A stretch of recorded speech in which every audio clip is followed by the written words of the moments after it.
ये कहानी मिर्जापुर नामक गांव की है, जहां पर सुषमा अपनी बेटी और सास ससुर के साथ रहती थी। सुषमा गर्मी के समय में आम बेचने का काम किया करती थी। वो प्रतिदिन भगवान की पूजा किया करती थी। सुषमा के पड़ोस में एक वीरू नाम का आदमी रहता था, जो आइसक्रीम बेचने का काम करता था। वो हमेशा सुषमा के परिवार की गरीबी देखकर उनका बहुत मजाक बनाता था। सुषमा का हर रोज का नियम था, वो आम बेचने जाने से पहले अपने सास ससुर का आशीर्वाद जरूर लिया करती थी। ज्यादातर सुषमा और वीरू एक साथ ही अपना ठेला लेकर बाजार में बेचने के लिए निकलते थे। एक दिन की बात है, सुषमा सुबह अपना आम का ठेला लेकर बाजार के लिए निकलती है कि तभी वीरू भी अपना आइसक्रीम का ठेला लेकर निकलता है। बाजार के बीचों बीच अपना ठेला लगाकर दोनों अपना अपना काम शुरू करते हैं। तभी वीरू के ठेले पर एक छोटी सी बच्ची आती है। वो काफी दिनों से भूखी लग रही थी। वो वीरू से कहती है, अंकल अंकल, मुझे बहुत भूख लगी है, कुछ खाने के लिए दो ना, बस एक आइसक्रीम दे दो। अरे चल चल भाग यहाँ से, पता नहीं कहाँ से आ जाते हैं। वीरू उस छोटी सी बच्ची को अपने आइसक्रीम के ठेले से भगा देता है। तभी वीरू की नजर सुषमा के ठेले पर जाती है, जहाँ पर आज बहुत ज्यादा भीड़ थी। ये देखकर वीरू मन ही मन सोचता है, ये सुषमा का ठेला तो कहीं पर भी अच्छा चलता है, इसे यहाँ से भी भगा देता हूँ। मन में ऐसा सोचकर वीरू सुषमा के पास चला जाता है और कहता है, अरे सुषमा, तुम्हारे आम के ठेले की वजह से लोग मुझसे आइसक्रीम नहीं खरीद रहे हैं। ये आप कैसी बातें कर रही हैं वीरू भैया, ऐसा कुछ भी नहीं है। हम दोनों का धंधा बिल्कुल अलग अलग है, लेकिन फिर भी अगर आपको ऐसा लगता है तो ठीक है, मैं यहाँ से चली जाती हूँ। सुषमा बहुत ही सीधी सादी औरत थी। उसे लड़ाई झगड़ा बिल्कुल पसंद नहीं था। वो अपना ठेला लेकर बाजार की दूसरी तरफ चली जाती है। वहाँ जाकर वो कहती है, ताजे ताजे पके हुए आम ले लो, चीनी से भी मीठे आम ले लो। सुषमा की आवाज सुनकर कई सारे लोग उससे आम खरीदने के लिए आते हैं। उस दिन सुषमा के आधे से ज्यादा आम बिक चुके थे। देखते ही देखते सुषमा के सारे आम बिक जाते हैं। इसलिए सुषमा थककर एक पेड़ की छाया में बैठ जाती है। सुषमा खाना खाने के लिए अपना खाना निकालती है। तभी उसकी नजर एक भिखारी पर जाती है, जो आते जाते लोगों से खाना मांग रहा था, लेकिन कोई भी उसकी मदद नहीं कर रहा था। ये देखकर सुषमा को बहुत बुरा लगता है। वो अपना खुद का खाना उस भिखारी को दे देती है। तभी वो भिखारी आश्चर्य भरी नजरों से सुषमा को देखने लगता है। तो सुषमा उससे कहती है, खा लीजिए बाबा, आपको बहुत भूख लगी है ना, ये सारा खाना आप खा लीजिए। सुषमा के ऐसे व्यवहार से वो भिखारी बहुत खुश होता है। सुषमा अपना खाना उसको खिलाकर अपना ठेला लेकर घर की ओर निकलती है। तभी एक साधु बाबा सुषमा को रोककर उससे कहते हैं, बेटी कहाँ जा रही हो, बहुत प्यासा हूँ, जरा पानी पिला दो। बाबा, मेरे पास तो पानी है नहीं, लेकिन आप रुकिए, मैं अभी आसपास से आपके लिए पानी लेकर आती हूँ। सुषमा तुरंत पानी की तलाश में चली जाती है और पानी लेकर बाबा के पास आ जाती है और बाबा को पानी पिला देती है। आपको जितना पानी पीना है पी लीजिए बाबा, आज बहुत धूप है। साधु बाबा पानी पीकर वहाँ से चले जाते हैं। फिर सुषमा अपने घर की ओर जाने लगती है। तभी सुषमा देखती है कि एक बुजुर्ग महिला सड़क किनारे लेटी हुई थी और बुखार के कारण कांप रही थी। उस बूढ़ी औरत को देखकर सुषमा अपने मन में सोचती है, लगता है इनकी तबीयत खराब है, मैं अपना गमछा इनको उड़ा देती हूँ, इससे इनको थोड़ी राहत तो मिल ही जाएगी। मन में ये सोचकर सुषमा उस बूढ़ी औरत के पास जाती है और उसे अपना गमछा उड़ा देती है। हाँ, अब ठीक है, इससे इनको थोड़ा आराम तो मिलेगा। उसके बाद सुषमा अपने घर के लिए थोड़ी बहुत सब्जियां खरीदकर अपने घर चली जाती है और सभी के लिए खाना बनाती है। रात के समय सुषमा अपने सास और ससुर से कहती है, आपको पता है सासू माँ, आज मेरे सारे आम बिक गए थे। अरे वाह बहू, ये तो बहुत अच्छी बात है। इसी तरह सुषमा का परिवार खुशी खुशी रह रहे थे। सुषमा की खुशी देखकर वीरू को बहुत गुस्सा आता था। एक दिन वो अपने मन में सोचता है, ये सुषमा की बच्ची आम बेचती है, लेकिन फिर भी इसकी अच्छी कमाई हो जाती है। इसका तो मुझे कुछ न कुछ करना ही पड़ेगा। एक आइडिया है मेरे पास। आज रात में इसका ठेला और सारे आम चुरा लूंगा, फिर देखता हूँ इसका परिवार कैसे खुश रहता है। रात को वीरू चोरी छुपे सुषमा के आंगन में घुस जाता है और सुषमा का ठेला और आम चुराकर अपने घर ले जाता है। अगली सुबह सुषमा जब उठकर अपने आंगन में आती है तो वो देखती है कि उसका आम और ठेला दोनों ही गायब है। ये देखकर सुषमा बहुत दुखी होती है और मन ही मन सोचने लगती है, हे भगवान, अब अपने घर का गुजारा कैसे करूंगी मैं? मेरा तो ठेला और आम दोनों किसी ने चुरा लिया। अब मैं क्या करूंगी? मेरा सारा परिवार तो मेरे कमाई पर निर्भर है। हे भगवान, अब मैं क्या करूंगी? सुषमा अपने सिर पर हाथ रखकर वहीं पर बैठ जाती है। उसे कुछ भी समझ नहीं आ रहा था। तभी सुषमा की बेटी आरती वहाँ पर आकर अपनी माँ से कहती है, क्या हुआ माँ, आज आप इतना सुबह सुबह परेशान क्यों हो? अब मैं क्या बताऊं बेटी, किसी ने ठेला और आम दोनों ही चुरा लिए हैं। अब मुझे समझ नहीं आ रहा कि मैं क्या करूं। अरे हाँ, सच्ची में माँ, हमारे यहाँ तो चोरी हो गई। आप चिंता मत करो माँ, कुछ न कुछ हल जरूर निकल कर आएगा। हाँ, मैं कोई और काम ढूंढ लेती हूँ, क्योंकि काम तो करना ही पड़ेगा, वरना हमारा परिवार सड़क पर आ जाएगा। सुषमा बहुत उदास थी। नया काम ढूंढने के लिए वो घर से निकल जाती है। सुषमा को कहीं जाता देख वीरू मन ही मन बहुत खुश होता है। दूसरी तरफ सुषमा काम की तलाश में पूरे गांव में घूमने लगती है। तभी उसे वही साधु बाबा दिखाई देते हैं जिसको उसने पानी पिलाया था। वो साधु बाबा के पास जाती है और कहती है, प्रणाम बाबा, मैं बहुत मुसीबत में हूँ, कृपया कर मेरी थोड़ी मदद कीजिए। अवश्य बेटी, मैं तुम्हारी सहायता जरूर करूंगा, क्योंकि मैंने तुम्हें देखा है लोगों की सहायता करते हुए। तुम निस्वार्थ भावना से सबकी मदद करती हो, इसलिए आज मैं तुम्हारी मदद करूंगा। ऐसा कहकर साधु बाबा एक छोटा सा पौधा प्रकट करते हैं और कहते हैं, ये पौधा तुम अपने साथ घर ले जाओ और इसको अपने आंगन में बो देना। ये एक जादुई पौधा है। एक दिन में ही ये एक विशाल आम के पेड़ का रूप धारण कर लेगा। आपका बहुत बहुत शुक्रिया बाबा, आपने मेरी बहुत बड़ी मदद की है, लेकिन ये पौधा जादुई है, मुझे इस बात पर भरोसा नहीं होता। तुम इसे अपने आंगन में बो देना, फिर तुम्हें यकीन हो जाएगा।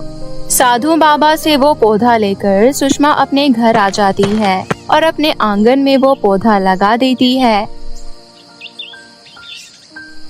अगली सुबह जब सुषमा सोकर उठती है तो उस पौधे को देखने जाती है।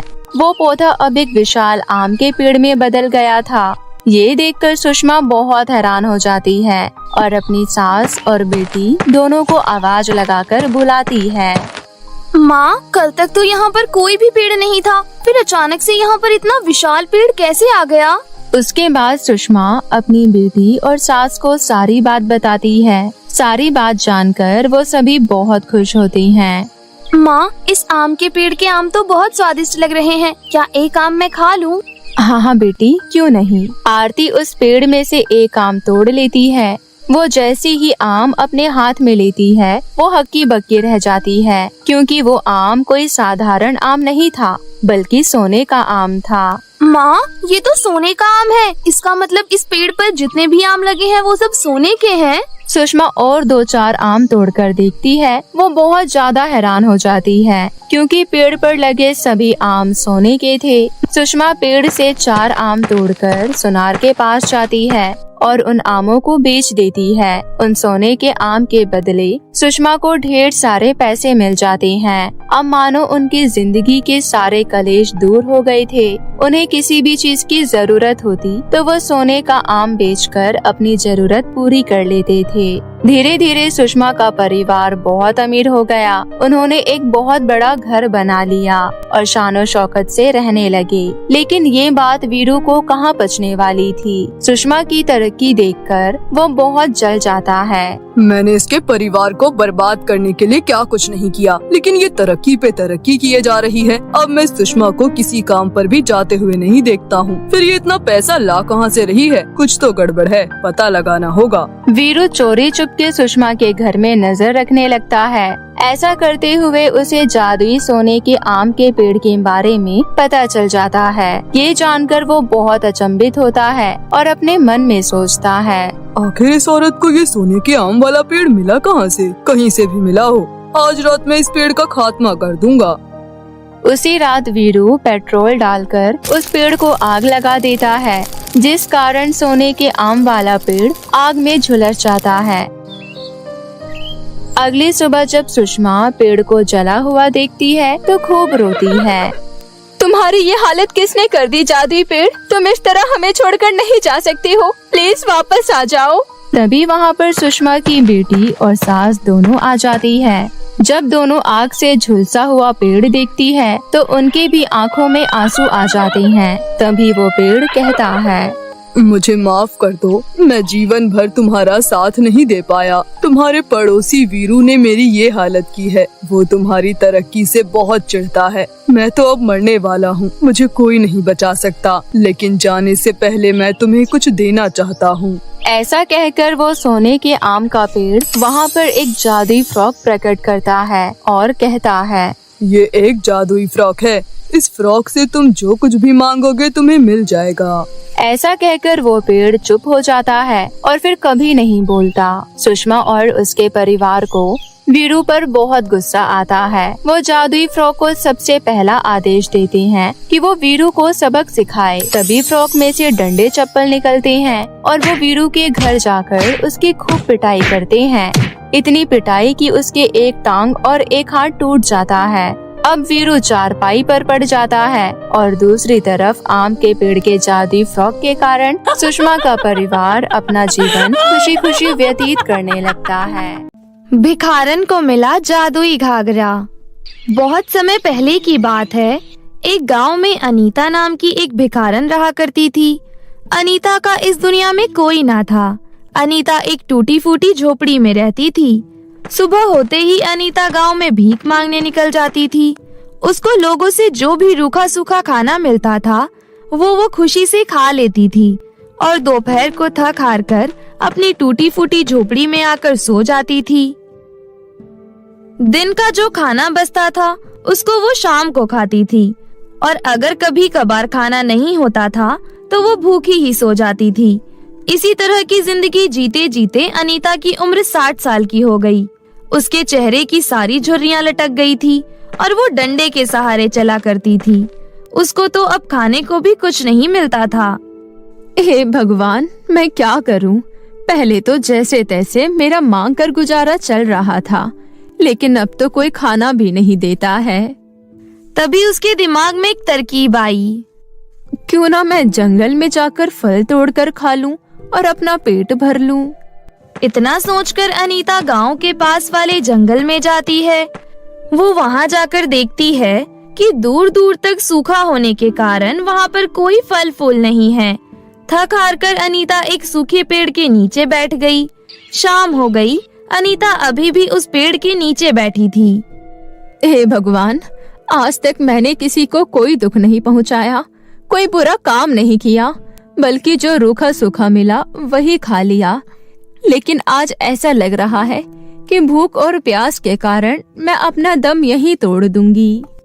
अनीता इतना सोच ही रही थी कि तभी अनीता के पास एक घायल चिड़िया आकर गिर जाती है।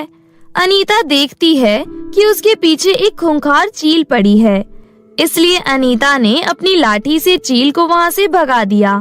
उसके बाद अनीता ने नन्ही सी चिड़िया को अपने हाथों में उठाया और अपनी पुरानी सी बोतल में से एक बूंद पानी उस चिड़िया के मुंह में डाल दी। चिड़िया के मुंह में पानी की बूंद जाते ही उसने अपनी आंखें खोल दी और वो चिड़िया अचानक से एक परी के रूप में बदल गई और बोली, अरे अनीता, तुम कितनी अच्छी हो। इतने बुरे हालात होते हुए भी तुमने अपनी अच्छाई नहीं छोड़ी और मुझे बचा लिया। तुम्हें पता है, वो चील हमारे दुश्मन राज्य के शैतान लोक का राजा था, जो चील के रूप में मुझे खा जाना चाहता था। और मैं परी लोक की राजकुमारी अनामिका हूँ। मैं तुमसे बहुत प्रसन्न हुई, इसलिए तुम मुझसे जो मांगोगी मैं तुम्हें दूंगी। इसके बाद अनीता सोच में पड़ गई। अगर मैं कहती हूँ मेरे को पेट भर खाना चाहिए तो सिर्फ मेरी भूख मिटेगी, क्यों ना मैं परी रानी से कहूँ कि मेरे गांव को बंजर होने से बचा ले और मेरे गांव को फिर से हरा भरा कर दे, ताकि गांव वाले भी परेशान ना रहे और मैं भी गांव वालों से खाना मांगू तो मुझे भी खाना मिल जाए। हाँ, ये ठीक है। इस तरह मेरा गांव भी बच जाएगा और मैं भी।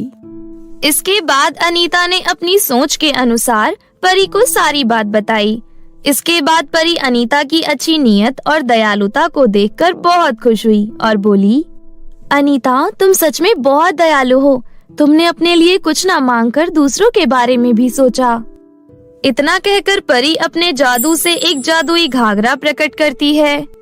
अनीता, मैं तुमको ये जादुई घाघरा देती हूँ। इस घाघरा को पहनते ही तुम संसार की सबसे सुंदर औरत बन जाओगी और तुम्हारे पास खुशी की सारी चीजें होंगी। किसी भी चीज की कमी नहीं होगी। लेकिन इस घाघरा को उतारते ही तुम वापस बूढ़ी हो जाओगी। अब तुम अपनी जिंदगी को खूबसूरती से जियो। इतना कहकर परी वहाँ से चली गई। परी के जाने के बाद अनीता सोचने लगी, परी रानी भी बड़ी अजीब है। भला मैं इस उम्र में संसार की सबसे सुंदर औरत बनकर क्या करूँगी। चलो फिर भी देखती हूँ कि क्या जादू करती है ये घाघरा। इतना सोचकर अनीता वो जादुई घाघरा पहन लेती है। घाघरा पहनते ही चमत्कार हो गया। अनीता एक सुंदर लड़की में बदल गई और उसके चारों तरफ सेविकाएं थीं, जो उसकी सुरक्षा करने के लिए थीं। अनीता पूरी तरह से बदल चुकी थी। अब अनीता भूल चुकी थी कि वो एक 60 साल की भिखारन बुढ़िया है।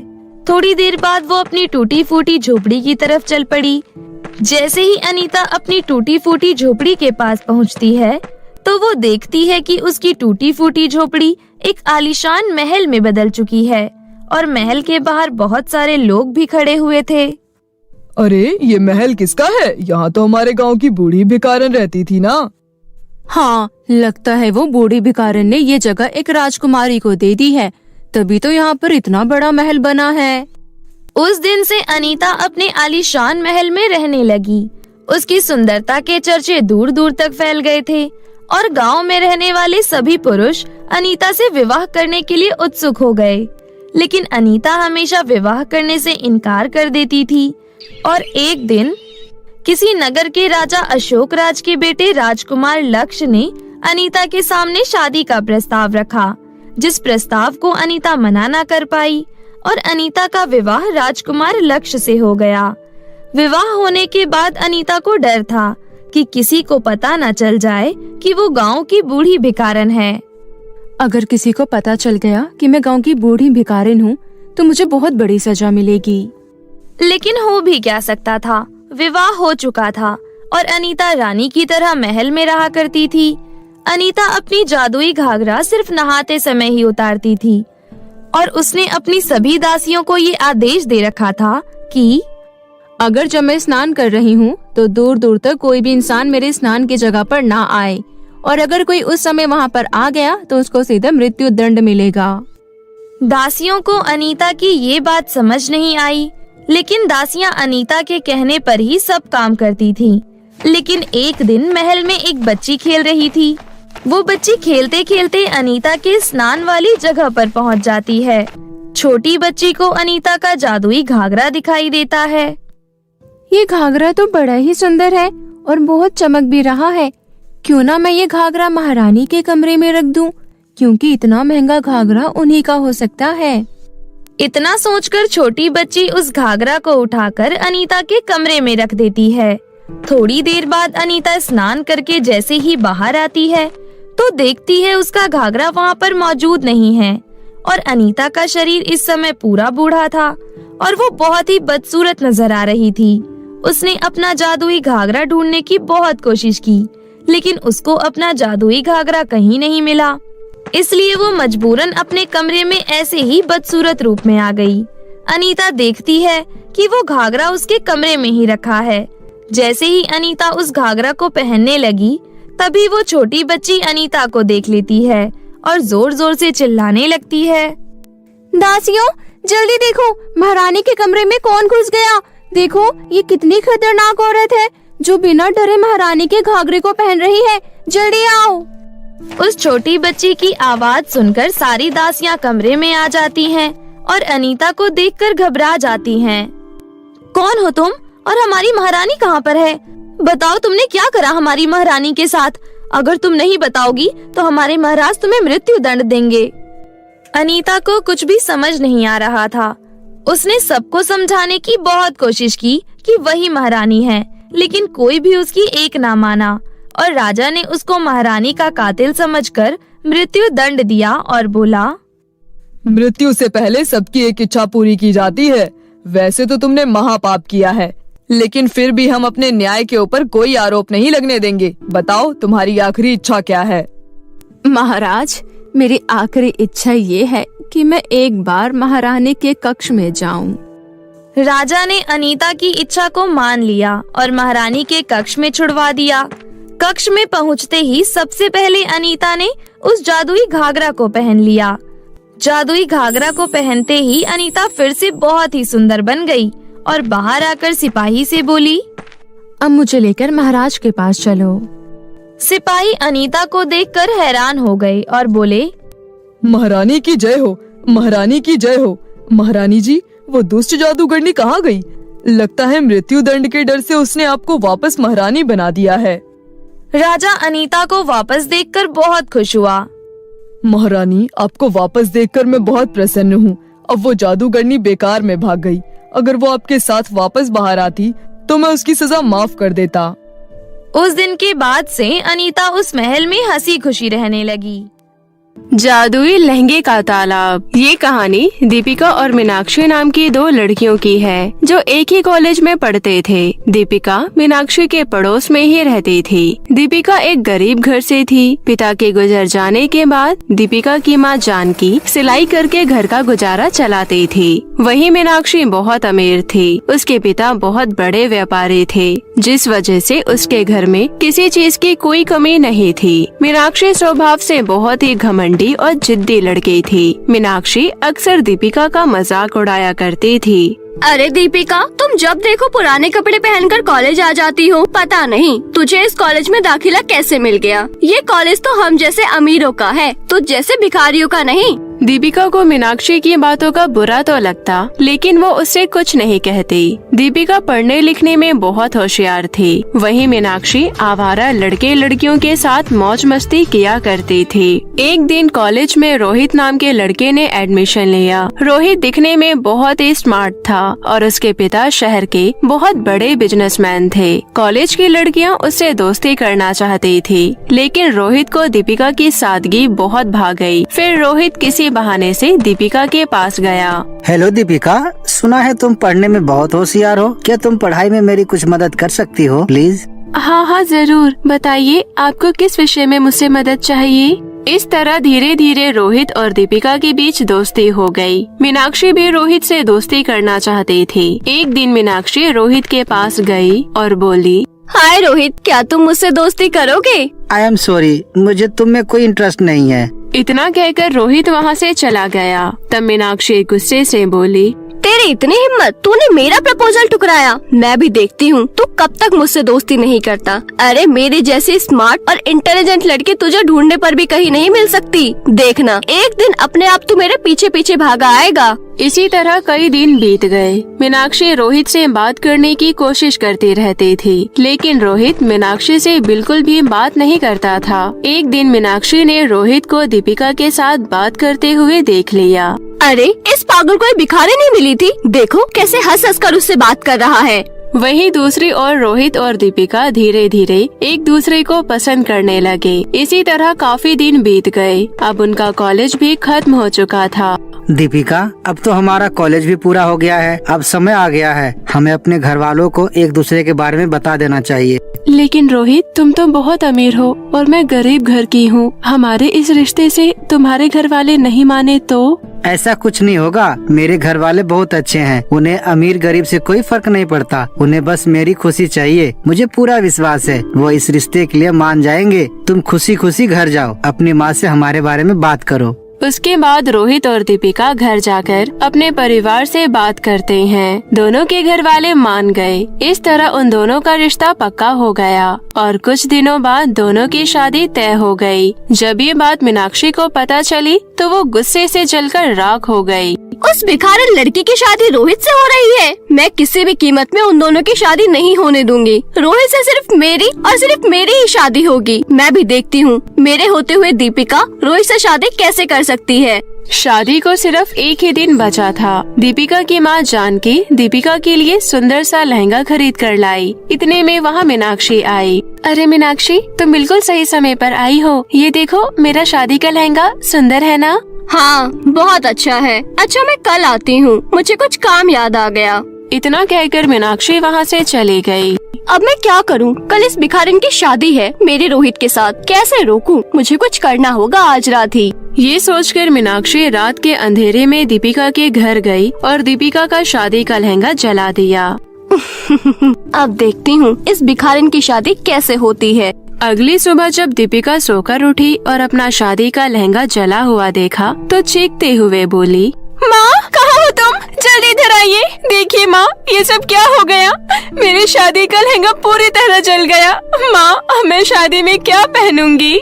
बेटी, अब तो मेरे पास पैसे भी नहीं हैं। जो भी पैसे थे तेरे शादी का सामान और लहंगा लाने में खर्च कर दिए। अब मैं इतनी जल्दी नया लहंगा कहाँ से खरीद कर लाऊं? अब मैं शादी में क्या पहनूंगी माँ? थोड़ी देर बाद मीनाक्षी वहाँ आई। अरे दीपिका, तुम्हारी तो आज शादी है ना? तुम अभी तक तैयार नहीं हुई, क्या हुआ? दीपिका रोते हुए मीनाक्षी को अपना जला हुआ शादी का लहंगा दिखाती है। ओह, ये तो बहुत बुरा हुआ तुम्हारे साथ। अब अगर तुम इस हालत में बाहर जाओगी तो रोहित की बहुत बेइज्जती होगी। क्या तुम यही चाहती हो दीपिका? इससे तो अच्छा होगा कि तुम शादी के लिए मना कर दो। माँ, मेरे पास अब एक ही रास्ता है। मैं घर से भाग जाती हूँ। बारात आ जाए तो आप कह देना कि मुझे रोहित से शादी नहीं करनी। दुखी होकर दीपिका घर छोड़कर चली गई। थोड़ी दूर चलने के बाद दीपिका को एक छोटा सा तालाब दिखाई दिया। उस तालाब के किनारे बैठकर दीपिका फूट फूट कर रोने लगी। तभी उस तालाब से आवाज आई, बेटी रो मत, मुझे बताओ तुम्हारी क्या समस्या है? यहाँ तो कोई दिखाई नहीं दे रहा। ये आवाज कहाँ से आई?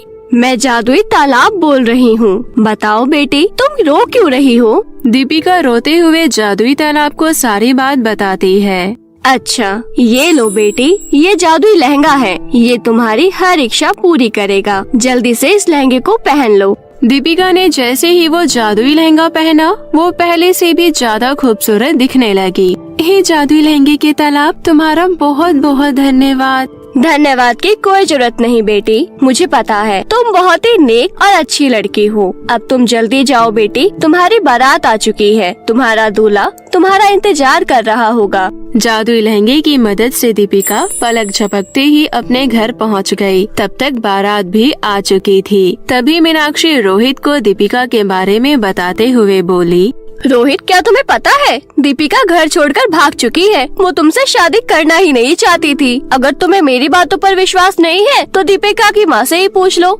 माँ जी, क्या मीनाक्षी सच बोल रही है? मीनाक्षी की माँ बिना कुछ बोले चुपचाप खड़ी रही।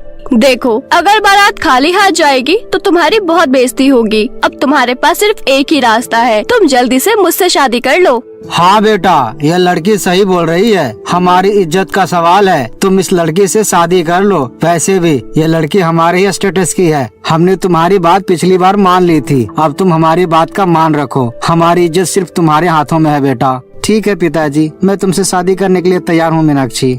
रोहित के मुंह से ये बात सुनकर मीनाक्षी खुशी से नाचने लगी। तभी वहाँ पर दीपिका जादुई लहंगा पहने हुए आ पहुँची। रुक जाओ रोहित, मैं यहीं पर हूँ। मैं शादी के लिए बिल्कुल तैयार हूँ। दीपिका को दुल्हन के वेश में अचानक वहाँ देखकर मीनाक्षी हैरान हो गई। अरे, तुम तो शादी छोड़कर भाग गई थी ना, फिर यहाँ क्या कर रही हो? अरे नहीं, मैं भागी नहीं थी। वो मेरी तबीयत खराब हो गई थी, इसलिए मैं डॉक्टर के पास दवाई लेने गई थी। ये झूठ बोल रही है। और सच सच बता, तेरे पास इतना सुंदर लहंगा कहाँ से आया? कल रात को मैंने तेरा शादी का लहंगा जलाकर राख कर दिया था। ऐसा कैसे हो सकता है? मैं तेरी शादी रोहित से नहीं होने दूंगी। रोहित की शादी सिर्फ मुझसे होगी, सिर्फ मुझसे, समझी? मीनाक्षी की बात सुनकर दीपिका को बहुत गुस्सा आया और उसने मीनाक्षी को एक जोरदार थप्पड़ मारा। मैंने तुझे अपना दोस्त माना और तूने मेरे साथ इतना बड़ा धोखा किया। तभी मीनाक्षी ने गुस्से में रिवॉल्वर निकालकर दीपिका की ओर ताना। भिखारिन कहीं की, तूने मुझ पर हाथ उठाया। मैं तुझे अब जिंदा नहीं छोड़ूंगी। तभी जादुई लहंगा अपने जादू से रिवॉल्वर को फूल में बदलकर मीनाक्षी को रस्सियों से बांध दिया। दुष्ट लड़की, तुम मेरे होते हुए दीपिका का कुछ नहीं बिगाड़ सकती। अब मैं तुझे जिंदा नहीं छोड़ूंगी। नहीं नहीं, मुझे माफ कर दो, मुझे छोड़ दो। दीपिका, तुम तो मेरी बहुत अच्छी दोस्त हो ना, प्लीज प्लीज मुझे माफ कर दो। दीपिका के कहने पर जादुई लहंगा ने मीनाक्षी को रस्सियों से आजाद कर दिया। उसके बाद दीपिका और रोहित की शादी बड़े ही धूमधाम से हुई। जादुई लहंगे की मदद से दीपिका गरीब और जरूरतमंद लोगों की मदद कर खुशी खुशी अपने ससुराल में रहने लगी। दिल्ली शहर में पुष्पा अपने पति राहुल के साथ रहती थी। उसकी शादी को 5 साल हो गए थे, परंतु उसे अभी तक संतान का सुख नहीं मिला। पुष्पा जब गली के बच्चों की किलकारियां सुनती तो अपना कलेजा पीस कर रह जाती। वो रोजाना मंदिर जाकर माता रानी से एक ही चीज मांगा करती। हे माता रानी, आपने मुझे किसी चीज की कोई कमी नहीं दी, धन दौलत की भरमार दी है, परंतु ऐसे धन दौलत का क्या फायदा जिसे कोई खर्च करने वाला ही ना हो। अब तक मेरी गोद सुनी क्यों है माँ? कृपया मेरी झोली में भी संतान डाल दो। पुष्पा ये सब बोलकर रोने लगती है और आखिरकार एक दिन माता रानी ने उसकी सुन ली। बहुत ही जल्द पुष्पा ने एक प्यारी सी बेटी को जन्म दिया, जिसका नाम उन्होंने बड़े ही प्यार से अनन्या रखा। अब उनके घर में किसी चीज की कोई कमी नहीं थी। पुष्पा और राहुल ने बहुत ही प्यार से अनन्या का पालन पोषण किया। ऐसे ही अनन्या लाड प्यार में पलते हुए 10 साल की हो गई। एक दिन अनन्या बाहर घूमने की जिद करती है। माँ, मेरा मन बाहर घूमने का है, कहीं बाहर चलो ना। ठीक है बेटा, तुम्हारे पापा को आने दो, फिर हम सारे कल ही घूमने चलेंगे। और फिर अगले दिन सभी तैयार होकर गाड़ी में बैठकर घूमने के लिए जू गए। वहाँ तरह तरह के जानवर, पशु पक्षी को देखकर सब बहुत खुश हो रहे थे। अनन्या बहुत एंजॉय कर रही थी। तभी उसे एक प्यारा सा हिरन दिखाई देता है। वाओ, कितना प्यारा हिरन है ये। अरे ये कहाँ भागा जा रहा है? अरे रुको प्यारे हिरन। अनन्या उस हिरन का पीछा करते हुए जंगल में बहुत आगे निकल जाती है। हिरन तो उसकी नजरों से गायब हो जाता है। साथ ही साथ वो अपने माता पिता से बिछड़ जाती है। अरे ये मैं कहाँ आ गई? हे भगवान, कितनी डरावनी जगह है ये। मम्मी पापा, अब कहाँ हो? अनन्या वहाँ बैठकर जोर जोर से रोने लगती है। तभी वहाँ से बरखा नाम की एक दुष्ट औरत गुजरती है। उसकी नजर अनन्या पर जाती है। उसे देखकर वो सोचती है, लगता है ये बच्ची खो गई है, ये मेरे बहुत काम आ सकती है।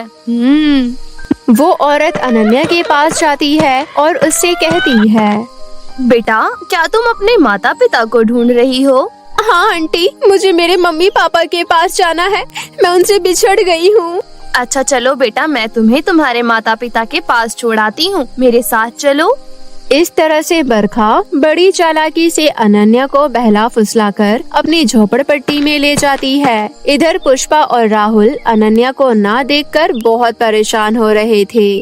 अनन्या के पापा, देखिए ना, अनन्या काफी देर से दिखाई नहीं दे रही है, अभी तो यहीं खेल रही थी। अनन्या बेटा, कहाँ हो तुम? हाँ पुष्पा, अनन्या काफी देर से दिखाई नहीं दे रही है। अनन्या बेटा, कहाँ हो? वो दोनों अनन्या को बहुत ढूंढते हैं, लेकिन उन्हें अनन्या कहीं नहीं मिलती। अंत में वो लोग थाने में अनन्या की रिपोर्ट लिखवा आते हैं, लेकिन अनन्या का कहीं कोई पता नहीं चलता है। पुष्पा का तो रो रो कर बहुत ही बुरा हाल हो रहा था। सुनिए जी, मुझे मेरी बच्ची चाहिए, बहुत मिन्नतों से मांगा है मैंने उसे मैं खो नहीं सकती। पता नहीं मेरी बच्ची किस हाल में होगी। हे माता रानी, मेरी बच्ची की रक्षा करना। हिम्मत रखो पुष्पा, हमें हमारी बेटी जल्द ही मिल जाएगी। भगवान हमारे साथ इतना बड़ा अन्याय नहीं कर सकते। इधर दूसरी तरफ अनन्या अपने मम्मी पापा को ना पाकर बहुत रोती है और वो आंटी से पूछती है, आंटी कितनी देर हो गई, अब तक मेरे मम्मी पापा नहीं आए। आपने तो कहा था वो आ रहे हैं, मुझे मेरे मम्मी पापा के पास जाना है, मुझे उनकी बहुत याद आ रही है। मम्मी पापा, आप कहाँ हो? ये बोलकर अनन्या फूट फूट कर रोने लगती है। अनन्या को रोता देख बरखा गुस्से से कहती है, जब से आई है चिल्ला चिल्ला कर मेरा दिमाग खराब कर रखा है। सुन लड़की, अब बहुत हुआ तेरा ये रोना धोना। अपना रोना धोना बंद कर, वरना मार मार कर तेरा मुंह लाल कर दूंगी। एक बात कान खोल कर सुन ले, तेरे माता पिता यहाँ नहीं आने वाले। अब से तू यहीं रहेगी और मेरे लिए भीख मांगने जाया करेगी और घर का सारा काम भी तू ही करेगी। मैं तुझे ऐसे ही वहाँ से उठाकर नहीं लेकर आई हूँ। अब जल्दी से झाड़ू उठा और पूरे घर की सफाई कर। अनन्या बरखा के चंगुल में बुरी तरह फंस चुकी थी। वो वहाँ से भाग भी नहीं सकती थी। ऐसे ही कई साल बीत गए। वो लगातार बरखा का अत्याचार सह रही थी। ऐसे ही एक दिन, क्यों री अनन्या, आज इतना कम भीख मांग कर क्यों लाई है? लगता है आजकल काम करने में तेरा बिल्कुल मन नहीं लग रहा है। नहीं आंटी, ऐसा कुछ नहीं है, बल्कि देखो कल के मुकाबले तो आज मुझे भीख में ज्यादा पैसे मिले हैं। मुझसे ज्यादा जुबान मत लड़ा, समझी? वरना मार मार कर तेरा मुंह लाल कर दूंगी। चल जल्दी से मेरे लिए खाना बना कर ला। अनन्या दुखी मन से बरखा के लिए खाना बनाने लगती है और फिर खाना बनाकर बरखा को परोस कर देती है और फिर बचा कुचा खाना खाकर जमीन पर सो जाती है। फिर अगली सुबह जल्दी उठकर घर का सारा काम करके अनन्या मंदिर के पास भीख मांगने चली जाती है। आज उसे भीख में अच्छे खासे पैसे मिल गए थे। वो शाम को खुशी खुशी सारे पैसे लेकर घर आती है और बरखा को देते हुए कहती है, अब तो खुश हो ना आंटी आप, आज मैं ज्यादा पैसे कमा कर लाई हूँ। 2 पैसे ज्यादा कमा कर लाई है तो इसका मतलब ये नहीं कि मैं तेरी आरती उतारूंगी। अब जा जल्दी से पानी भर कर ला, घर में पानी बिल्कुल भी नहीं है। फिर अनन्या दुखी मन से मटका लेकर कुएं पर से पानी भरने चली गई। अनन्या जब मटके में पानी भर के घर आ रही थी तभी अचानक एक पत्थर से टकरा गई और नीचे गिर गई और उसके सर पर रखा पानी का मटका जमीन पर गिरकर टूट गया। यह देखकर अनन्या बहुत डर जाती है। हे भगवान, मटका तो टूट गया, अब आंटी मुझे छोड़ेगी नहीं। अब मैं क्या करूं? आंटी तो मुझे खूब मारेगी। ये कहते हुए अनन्या वहाँ बैठकर रोने लगी। तभी आसमान से 2 परियां चांदनी चौक से बहुत सारी शॉपिंग करके परी लोग लौट रही थी। अनन्या को रोता हुआ देखकर दोनों परियों को अनन्या पर दया आ जाती है। दोनों परियां अनन्या के पास आती है और उससे रोने का कारण पूछती है। क्या हुआ बेटा, तुम रो क्यों रही हो? क्या बात है? परी जी, मेरा पानी का मटका टूट गया, अब मैं घर क्या लेकर जाऊंगी? बस इतनी सी बात पर तुम रो रही हो? आपको नहीं पता परी, मेरे लिए ये छोटी सी बात नहीं है। अगर मैं पानी लेकर घर नहीं गई तो आंटी मुझे बहुत मारेगी और तो और वो मुझे खाना भी नहीं देगी। अरे बस मामूली सा मटका ही तो टूटा है, इतनी सी बात पर वो तुम्हें इतनी बड़ी सजा भला क्यों देगी? क्योंकि मैं उनकी कुछ नहीं लगती। मेरे माता पिता के खो जाने के बाद मैं उन्हीं के साथ रह रही हूँ। पता नहीं मेरे मम्मी पापा कहाँ होंगे और मैं फिर कभी उनसे मिल पाऊंगी भी या नहीं।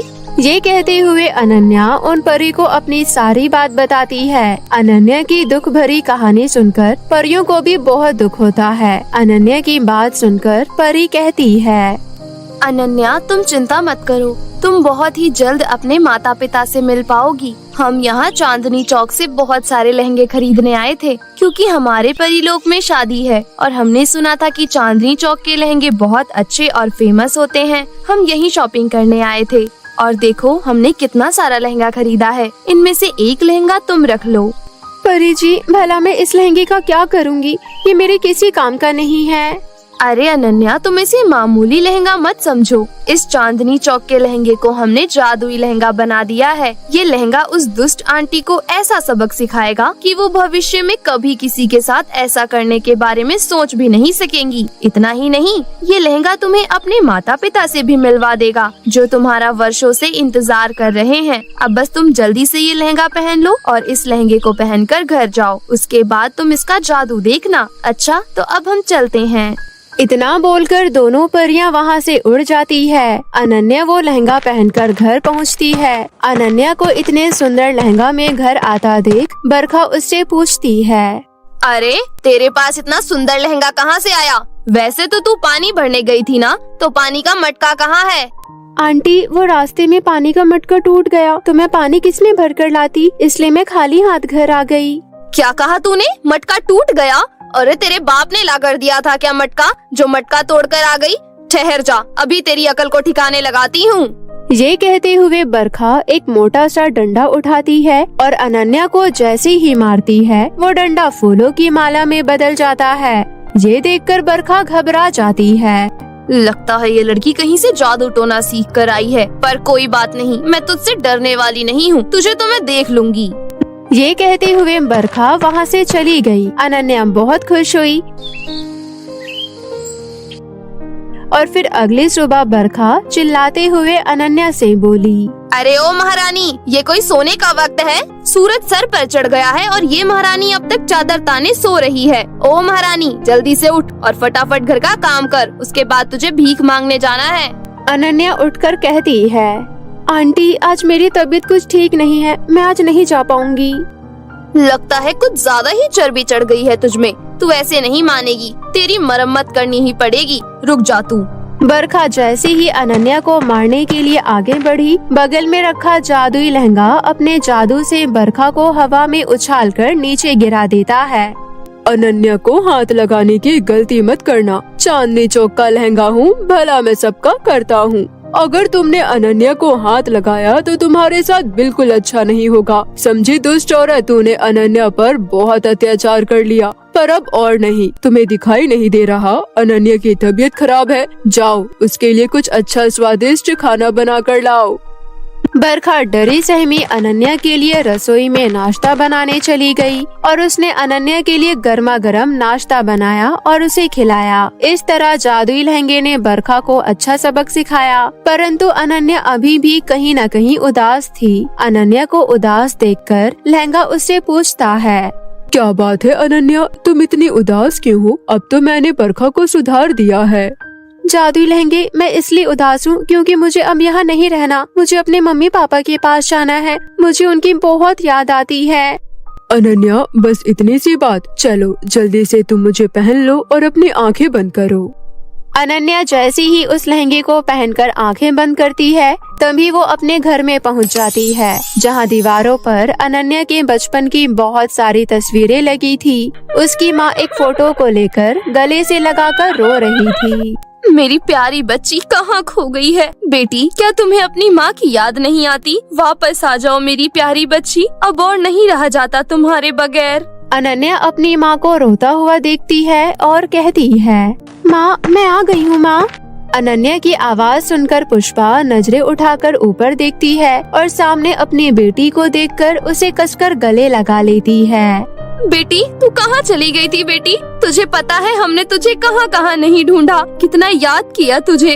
तू कहाँ थी? रुक जा, मैं तेरे पापा को फोन करके बुलाती हूँ कि तू घर वापस आ गई है। पुष्पा जल्दी से राहुल को फोन करती है और उसे बताती है कि अनन्या घर वापस आ गई है। ये सुनकर राहुल भी बहुत खुश होता है और जल्दी से घर लौटता है। बेटी तुम कहाँ चली गई थी? फिर अनन्या अपने माता पिता को अपने साथ घटित सारी घटना बताती है। ये सारी बातें सुनकर अनन्या के माता पिता को बहुत गुस्सा आता है। बेटी तुम चिंता मत करो, उस औरत को हम कड़ी से कड़ी सजा दिलवाएंगे ताकि वो आगे से आइंदा किसी और के साथ ऐसा ना कर सके। फिर अनन्या के माता पिता पुलिस को लेकर बरखा के घर पहुँचते हैं। पुलिस अंकल, गिरफ्तार कर लीजिए इस औरत को, इन्होंने ही मुझे अगवा किया था और मुझ पर बहुत अत्याचार किए, आप इन्हें कड़ी से कड़ी सजा दिलवाइएगा। बेटा तुम चिंता मत करो, ये औरत पहले भी बहुत सारे बच्चों के साथ ऐसा कर चुकी है, इसे तो हम देख लेंगे। उसके बाद पुलिस बरखा को पकड़कर ले जाती है और बरखा को उम्र कैद की सजा हो जाती है। इधर अनन्या अब अपने माता पिता के साथ हंसी खुशी रहने लगती है। समुद्र में कृतिका और पायल नाम की दो जल परी बहनें रहती थी। वो दोनों दिखने में बिल्कुल एक जैसी थी और बहुत ही खूबसूरत भी थी। दोनों बहनें बहुत ही शक्तिशाली भी थी और साथ ही बहुत नेक दिल भी थी। वो हमेशा दूसरों की मदद करती थी। दोनों को जमीन पर जाना और गरीब लोगों की मदद करना बहुत पसंद था। पायल, मुझे समुद्र से ज्यादा जमीन पर रहना अच्छा लगता है। हाँ, मुझे भी जमीन पर रहना बहुत अच्छा लगता है।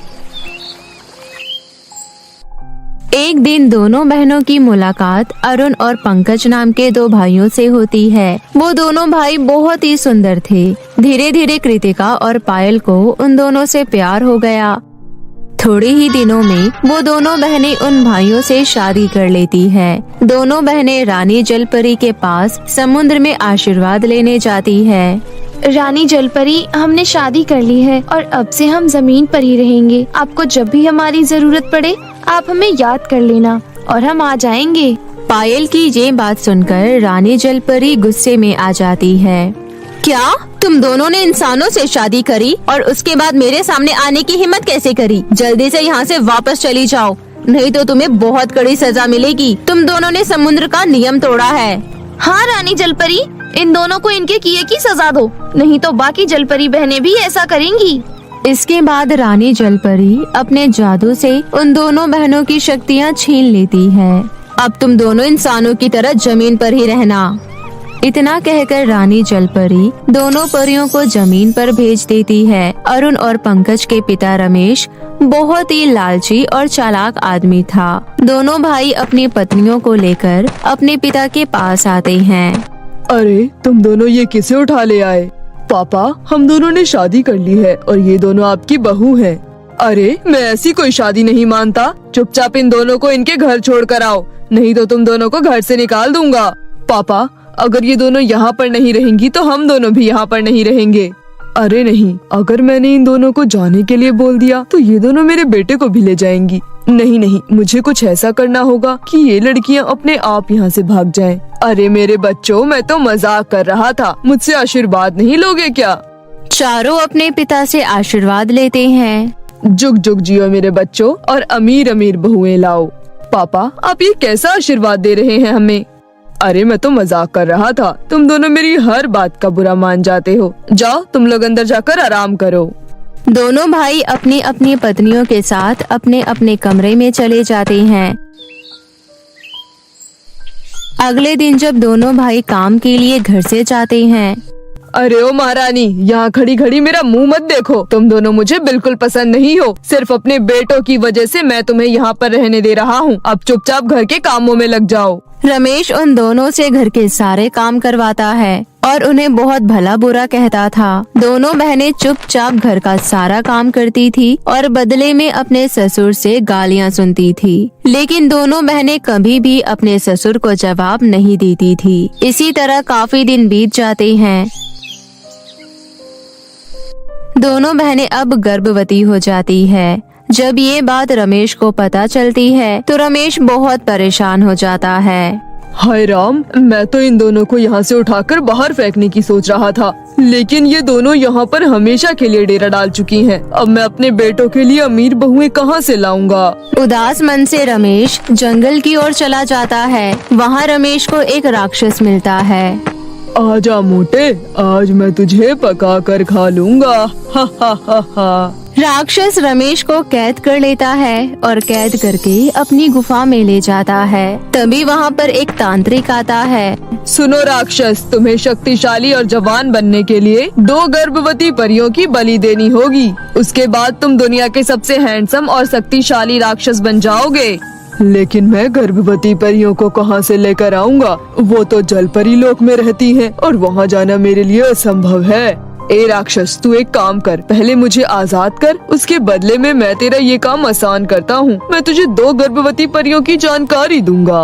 रमेश की बात सुनकर राक्षस बहुत खुश हो जाता है और खुशी खुशी रमेश को आजाद कर देता है। मुझे पता है कि तुझे गर्भवती बहनें चाहिए, लेकिन उसके बदले तू मुझे क्या देगा?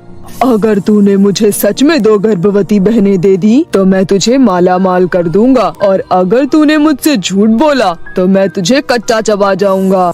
मैं बिल्कुल झूठ नहीं बोल रहा। 2 गर्भवती बहनें मेरी बहुएं हैं और उनके पास अपनी शक्तियाँ भी नहीं है। जा और जाकर उन दोनों को उठा ले। वैसे भी वो दोनों मुझे एक आंख नहीं भाती। तो ठीक है, मैं आज शाम को ही उन दोनों परियों को लेने आऊँगा। इतना कहकर राक्षस अपनी शक्ति से 2 रसगुल्ले प्रकट करता है और कहता है, ये ले, ये तू एक एक रसगुल्ला अपनी दोनों बहुओं को खिला देना, इससे वो दोनों बेहोश हो जाएंगी।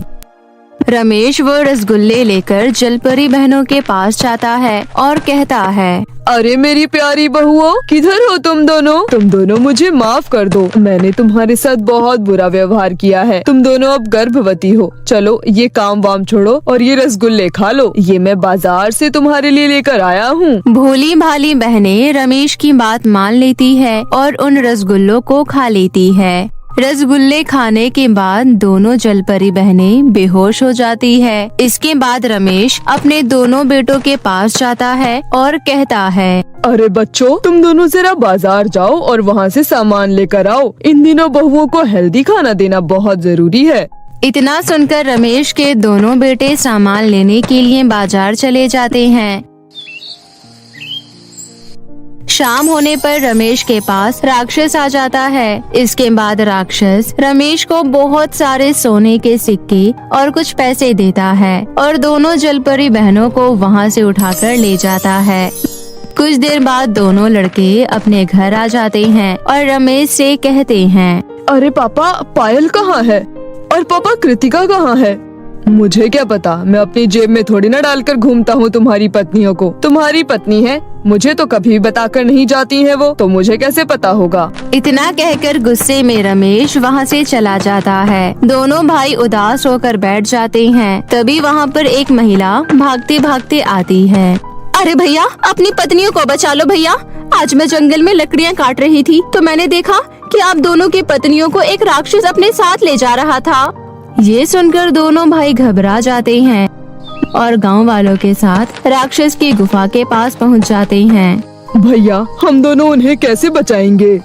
अरे हाँ, मेरे पास रानी जलपरी का फोन नंबर है। मैं उन्हें कॉल करके हमारी मदद के लिए बुलाता हूँ। इतना कहकर अरुण रानी जलपरी को फोन करता है और उनको सारी बात बताता है। मेरा उन दोनों से कोई वास्ता नहीं है, इसलिए आगे से मुझे कभी मत फोन करना, चाहे वो मरे या जिए। इतना कहकर रानी जलपरी फोन काट देती है। वहीं दूसरी तरफ दोनों बहनों को होश आ जाता है। कौन हो तुम? हम दोनों को यहाँ पर कैद क्यों कर रखा है? मैं तुम दोनों की बलि देकर हमेशा हमेशा के लिए अमर हो जाऊंगा। मैं कब से तुम दोनों बहनों को ढूंढ रहा था। धन्य हो उस देवता का जिसने मुझे तुम्हारे बारे में बताया। किसने बताया है आपको हमारे बारे में? अरे और कौन बताएगा, तुम्हारे ससुर ने मुझे बताया। और जो रसगुल्ले तुमने खाए थे वो मैंने ही तुम्हारे ससुर को तुम्हें खिलाने के लिए दिए थे, जिन्हें खाकर तुम दोनों बेहोश हो गई थी। मुझसे बड़ा राक्षस तुम्हारे घर में है जो खुद अपनी बहुओं को मारना चाहता है। राक्षस की ये बातें सुनकर दोनों बहनें बहुत उदास हो जाते हैं। राक्षस दोनों बहनों को मारने के लिए आगे बढ़ता है कि तभी वहाँ पर रानी जलपरी प्रकट हो जाती है और राक्षस को अपनी शक्तियों से जलाकर राख कर देती है और दोनों बहनों को वहाँ से आजाद कर देती है। इसके बाद रानी जलपरी उन दोनों को लेकर गुफा के बाहर आ जाती है और रमेश दोनों बहनों को जिंदा देखकर घबरा जाता है। अरे तुम दोनों अभी तक मरी नहीं, कहाँ पर है वो राक्षस? पापा, आप ये कैसी बातें कर रहे हैं? फिर दोनों बहनें अपने अपने पति को उनके पिता के बारे में सारी सच्चाई बताती है। पापा, आज से हम आपके साथ बिल्कुल नहीं रहेंगे। आज से आप अकेले ही रहोगे। इसके बाद रानी जलपरी उन चारों को लेकर समुद्र में चली जाती है और बेचारा रमेश हमेशा के लिए अपने घर पर अकेला रहने लगता है। और ऐसे ही कुछ महीने बीत जाते हैं और दोनों जलपरी बहुत ही सुंदर सुंदर बच्चों को जन्म देती है और अपने पतियों के साथ हंसी खुशी समुद्र में ही रहने लगती है।